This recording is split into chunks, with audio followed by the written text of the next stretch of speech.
تیمێکی هونەری دەستگای میدیای کوردسات سەردانی هونەرمەندان زایر عەلی و حکمەت هندی و دکتۆر عەبدوڵڵا جەمال سەگرمەیان کردو لە نزیکەوە لە تەندروستیانی پرسیەوە.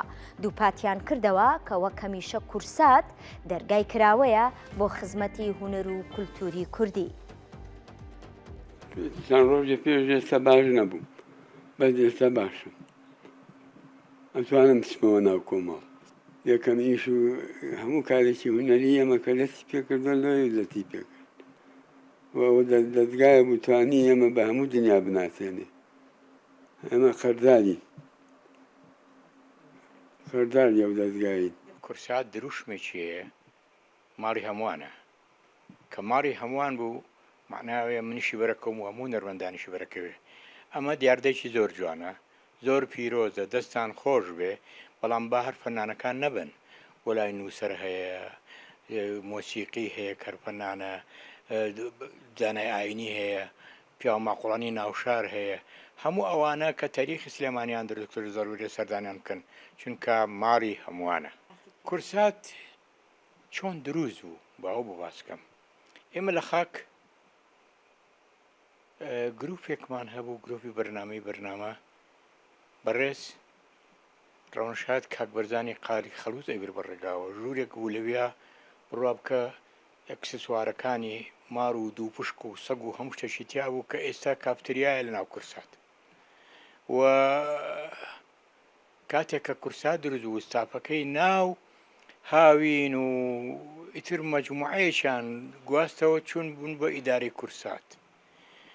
کورسات کە دروست بوو لەسەر بنەمای خاک دروست بوو، چونکە خاک مەڵبەندی هەموو تەلەڤیزیۆنەکانی ترە و زۆر بڕۆ بێژارانە ئەو ئەوانەی کە بەرنامە لە تەلەڤیزیۆنەکانی کەینەکەن هەمووی لێوە پێگەیون، لە کورساتەوە پێگەیون.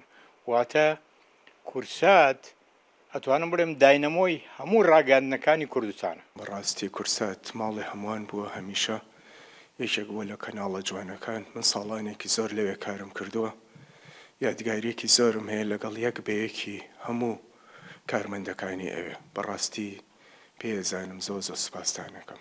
ئەو پرۆژەیە فێستیڤاڵێکە بە ناوی ئیمپالس فێستیڤاڵ، فێستیڤاڵێکی ئینتەرنەشنەڵە، لە ساڵی 90ەکانەوە دەستی پێ کردووە. ساڵانە نزیکەی 10-15 کۆمپۆزەری نوێ بانگێشتەکەن، چەندین ئۆرکسترای بەناوبانگی ئەڵمانیا بەشداریەکە.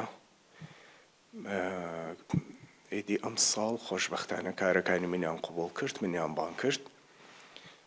دوو کارم بۆ نووسیون، کارێکیان بە تایبەتی بۆ ئەوان تازە نووسیم لەسەر داوای خۆیان بۆ سۆلۆی چەلۆ لەگەڵ سترینگ ئۆرکسترا، ژەنیارێکی خانمێکە گەلێ بەناوبانگە، ئەو سۆلۆکانە ژەنێت. 6 پارچەی بچووکە کە هەمووی 15 دەقەیە. ڕۆژی 8 لە ئەڵمانیا لە شاری هالە ئەو کۆنسەرتە ئەکرێت. 3 ڕۆژ ڕاهێنانی تیاکەن. من خۆم لێ وابزانم ڕۆژی شەممە سەفەرەکەین، من و هاوسەرم. ئیدی ئەو کۆنسەرتێکی زۆر تایبەتە بەڕاستی. کۆنسەرتی دووەمیش چکە فێستیڤاڵەکە نزیکەی مانگ و نیوێکە، وابزانم 14 کۆمپۆزەریان داوەت کردووە لە 9 وڵاتی جیاوازەوە. ئەم ساڵ کوردستانی عێراقیشی تایە کە من خۆشحاڵم. کۆنسەرتی دووەم پارچەی چکەیە پێشکەشەکەن بۆ ئۆرکسترایەکی گەورەیە، فول هارمۆنیکە، نزیکەی 85 کەسە ئۆرکستراکە. جا من کارێکم نووسیوە بە ناوی باخی یەزدان، خەیاڵێکی تر. موزیکی هەمووی موزیکی کوردیە، میلۆدی کوردی، ڕیتمی کوردی، مەقامی کوردی، هەموو پێکاتەکانی موزیکی کوردی و خەیاڵی خۆم تەڵان. ئیدی بە جۆرێک کە لەگەڵ زمان و تەکنیک و ئاستی ئەم ڕابگونجە.